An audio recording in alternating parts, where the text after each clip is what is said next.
Hi Piccolos, this is a practice guide to the piccolo part for Arabesque. I'm going to just cover measures 62 to 74. That's our hardest part. Okay, so at measure 62 here, first of all, the trill fingering for your G is your fingering high G and its first trill key because you're going to A flat. I think it's good to modify the first slur starting from the G rather than the A flat. I mean, it naturally sits that way. You don't have to do that, but I think it's easier. The way it's printed sounds like this. I mean, it's possible. It's just awkward to me. So what I would do is slurring right from the G. Ta, ta. What this does is, first of all, like I said, it just feels more natural. And then also the A flat is going to come out a lot easier if you're slurring. You have that momentum of your air already from the G. Speaking of the A flat, you could do, I mean, you have to use real A flat. You can't do the alternate. Well, I guess you could. It just feels like it's too fast to deal with the alternate. Anyway, one other option would be G for the A flat. Just put down your first trill key, like you're going to do when you trill, as your fake A flat. So you're going G, A flat like that, and then start trilling. That's an option. Okay, and then moving on, the high B flat. I know it's very difficult to come out, but what'll help is no pinky in the right hand. And then moving on to the next measure, measure 63. Again, you could do the trill fingering on the A flat if you want, or with real A flat. Measure 64, beat 2, when you have those 30 seconds of D flat and E flat. I would do the trill keys. So you're coming from D flat, which is no fingers, except for your pinky, and then just put down both trill keys. That's your fake E flat, like that. So you don't need to do like real fingering, although you could, I guess, but I wouldn't do that. And then the C trill is C to D flat because of our key signature. So you're using your first finger in your left hand, the C key. And I would only trill like one, maybe two wobbles. Don't worry to try to do so much trill. Just because it goes so fast. And then the G trill, you're going to A flat, so you're doing pinky. And same as before, I wouldn't try to trill a whole lot. Okay, so that measure with all its trills. Oh, and I would also tongue your last trill, the G, to tongue, like to rephrase ta as its own slur. It just helps somehow. And then measure 65, this is our easiest measure, so whatever, you just play it all normal. The trill C to D flat is your first finger here. Those are all the details. I'm going to play these 4 bars now, and I'm going to use, just for myself, the real A flat, wherever it is from G. And then, but I am going to add that extra slur in 62, ta, ta, and I am going to retongue the middle G in measure 64.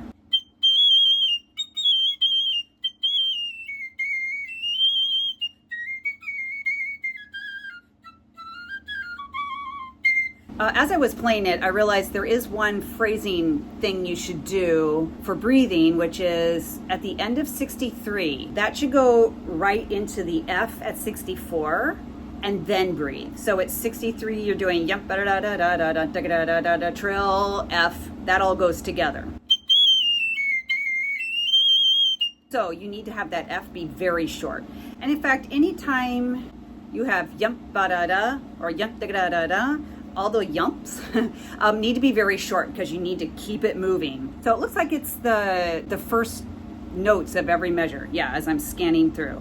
The first notes of every measure need to be short.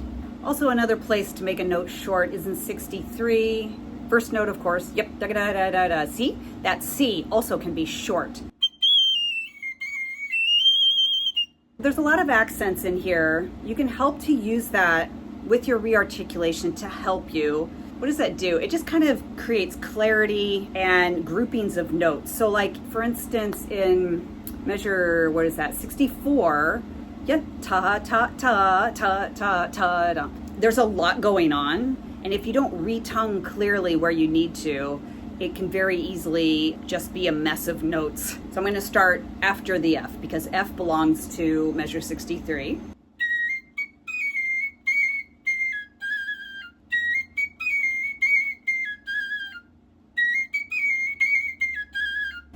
sometimes if you try to do the accents when you're way up high, you might get the thing, the piccolo fart as we call it. So I wouldn't worry about it too much up there. Now I want to go over just a few ways that I would suggest to practice this, to drill it. For starters, if the technique just in general is very difficult, you need to practice this on your flute first. On the piccolo, you're dealing with so much piccolo stuff, like notes coming out in the high register. So I would practice it on your flute first for a while until at least you get the fingerings situated, your trills situated, all that stuff.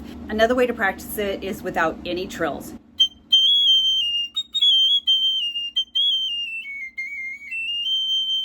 And then you can add them in, or you could do one measure, no trills, and then do that measure again, add the trills in. That's another way to practice it. You can also take out the 30 seconds. Sometimes this takes a little bit to get used to, and if that causes you more problems than it's worth, then just disregard this part. But you could also, take out 30 seconds as well as the trills.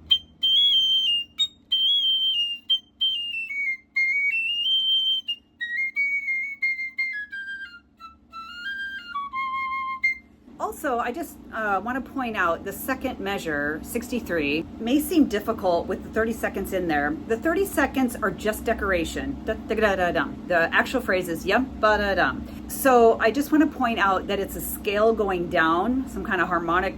It's a harmonic minor scale. I got F harmonic minor maybe. I don't know. It's been a while since I've had music theory. Anyway, scale going down. Same scale going back up. So if you know that, then just go G, leave out the 30 seconds, G, go down to C, C, go back up to G. Make sure you have that in your fingers before you start adding decorations. Or you could even just do,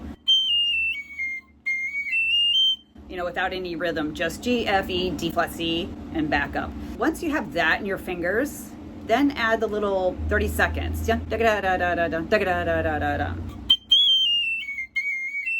And those that's where you can really use the accent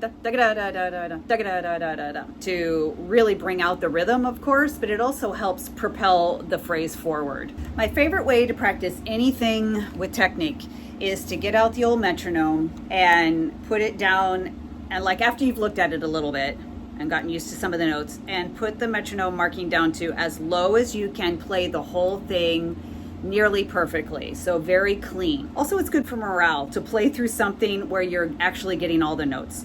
So since it's so high though, for the piccolo, you might want to do this on the flute for a while and then transfer over to piccolo. I'm going to start at 60, and you could go slower, wherever you need to start. And I'm going to leave out the trills.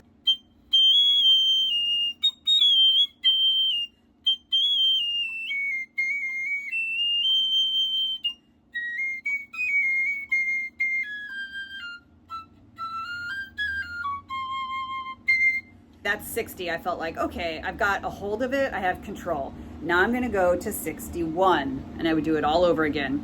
And then in one practice session, I might get up to 65 or maybe even 70, whatever. And then what I always do, my system, is I have a Post-it note and I write down where I left off. So if I made it to 65, then I'll put 65, put the Post-it note on my music, and next time I practice it, I start at 65 and I try to inch it up. And like I said though, you might want to do that on flute first because it's really hard to control those high notes at the slower tempo. Speaking of control on the piccolo in the high register, I just want to briefly mention some things to think about with getting high notes to speak on the piccolo. The biggest issue is that you have to have more velocity of air, that means airspeed, on the piccolo than the flute, and less quantity of air. So you don't want this like flute air stream that's kind of wide where you can just really blow. And sometimes like on the flute, if something's very high or very technical, we can just like power through with our airstream, like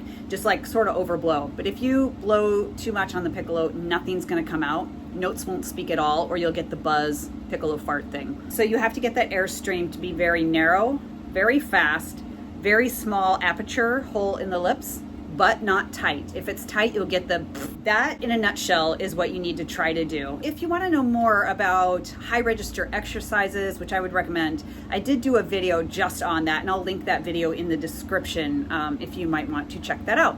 Okay, and ways to possibly modify this piece. If you've been practicing it and you have a band concert coming up and you can tell like there's no way you're going to be able to keep up, or if you get derailed because of the technique or something which is preventing you from like staying with the group, some things I would suggest are leave out any like lower register trills. Like in measure 64 you have da da da da da da trill da da G, just do G F.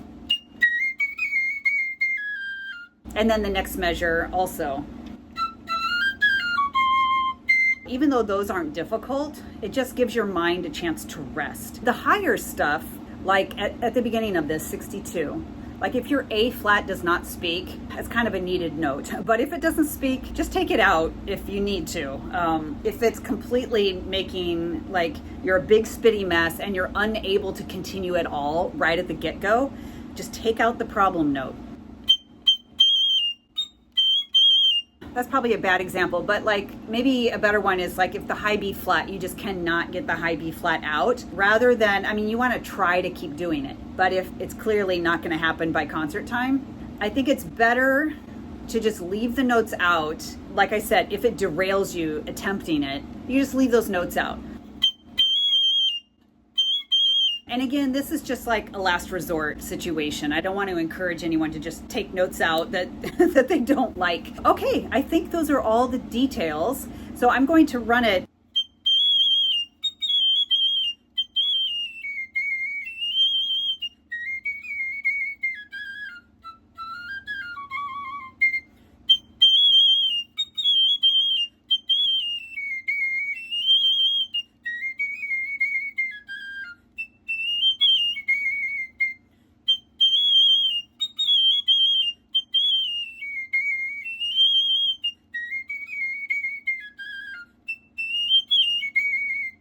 Good luck with this very difficult piccolo part, and hopefully some of the things I went over was helpful. Please hit subscribe if you haven't already. I have an ongoing playlist of practice guides, mostly for piccolo, both for band and for orchestra pieces, so you might want to check those out. Thanks for watching this video and happy practicing.